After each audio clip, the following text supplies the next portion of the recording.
Welcome to the AI Applied podcast. I'm your host, Jaden Schaefer. Each week, I cover breaking AI news, tools, and interview experts giving you actionable tips on applying AI into your career, job, workflows, and life.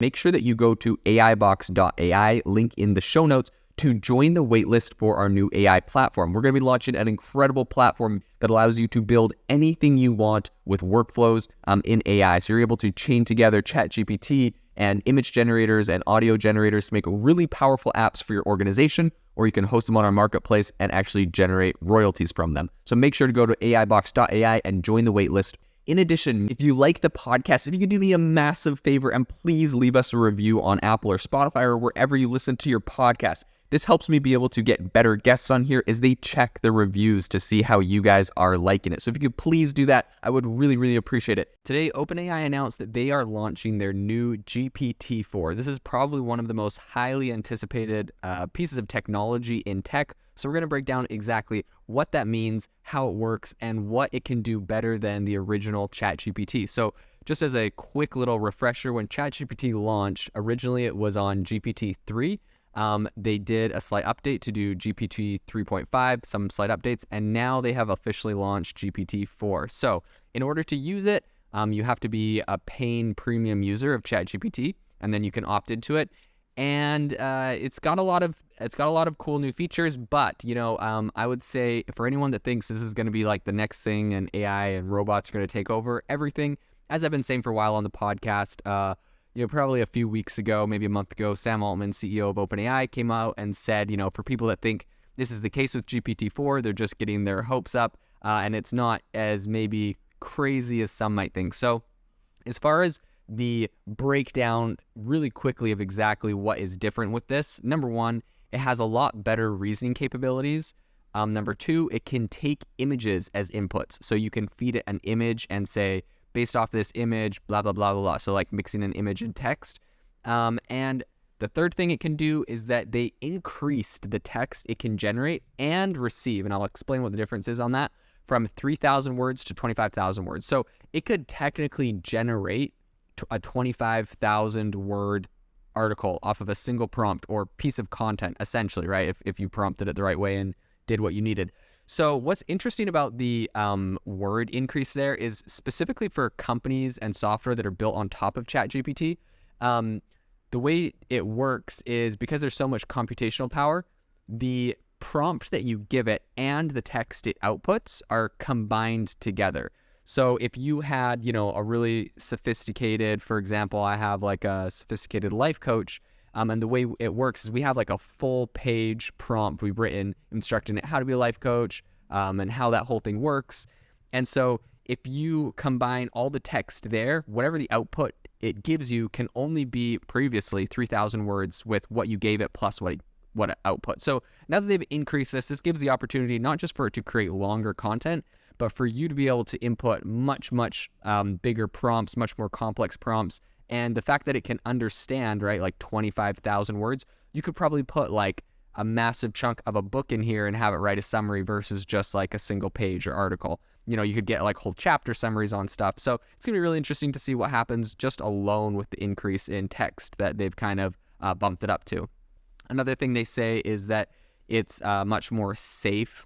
I think ChatGPT in their kind of like documentation on this said that if it's like 82% less likely to respond to requests for what they call disallowed content, which, to be honest, pretty much just means they had more people manually go and put manual safeguards, which has been criticized a lot, right? A lot of it is politically motivated or essentially, biased towards whatever they deem as socially acceptable or whatever is okay content. So, I mean, that is taken with a grain of salt. A handful of people I've talked to are not thrilled by just the more,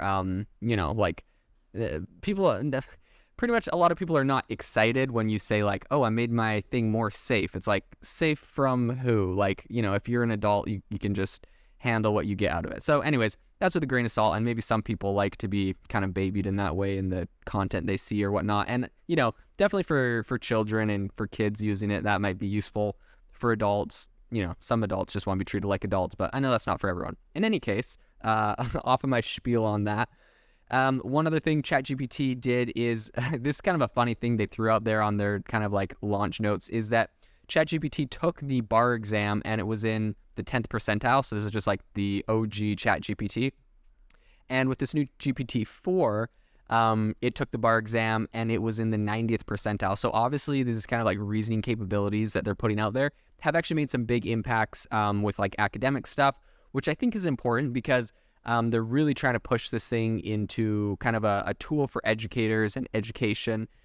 Overall, I would say I'm pretty glad to see that they're kind of pushing for this rapid incremental change, right? Like it wasn't that long ago we had GPT-3, GPT-3.5. Like they're iterating very fast and making a lot of updates. So I think this is a really solid update at a very fast pace. I really can't complain. But like that being said, this isn't the apocalypse. This thing isn't, super genius. It is interesting though. A couple companies they've been integrating with.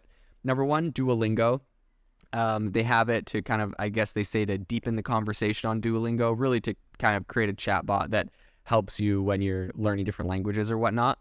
The other thing is they're working with a company called Be My Eyes, and essentially it's for blind people to take a picture of something, and then there's a bunch of volunteers that can go and help, learn or help tell people what exactly the blind person took a picture of, and make sure that they're buying the right thing or making the right choice or whatever. So it's a really awesome kind of, I think it's a nonprofit organization. In any case, they're working with them because now that you can do the image inputs, they're helping those people to know exactly what they're seeing, right? So you may not actually need volunteers to tell you exactly what you're taking a picture of, because now OpenAI ChatGPT could help people with visual, and vision disabilities to see better. So that's kind of interesting.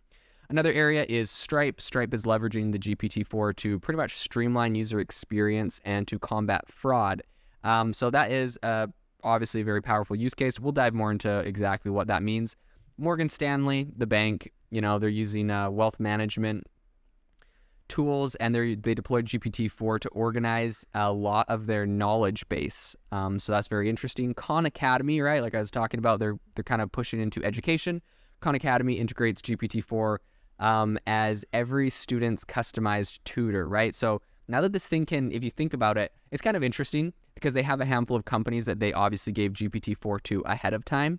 Obviously well selected, right? Like we're talking a bank or Stripe, or also the government of Iceland to help preserve its language. Khan Academy, which is a nonprofit education company. Be My Eyes, a nonprofit for people with disabilities. Duolingo for learning a new language, right?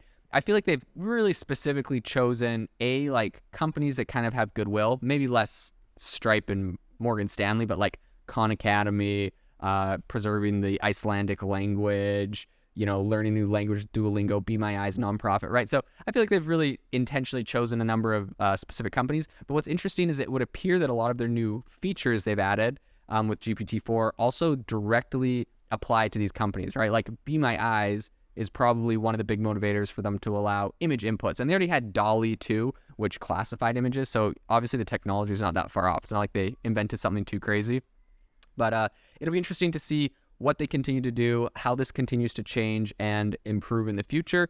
But all in all, a very solid technology and some serious progress they've made so far. If you are looking for an innovative and creative community of people using ChatGPT, you need to join our ChatGPT creators community. I'll drop a link in the description to this podcast. We'd love to see you there, where we share tips and tricks of what is working in ChatGPT. It's a lot easier than a podcast, as you can see screenshots, you can share and comment on things that are currently working. So if this sounds interesting to you, check out the link in the comment. We'd love to have you in the community.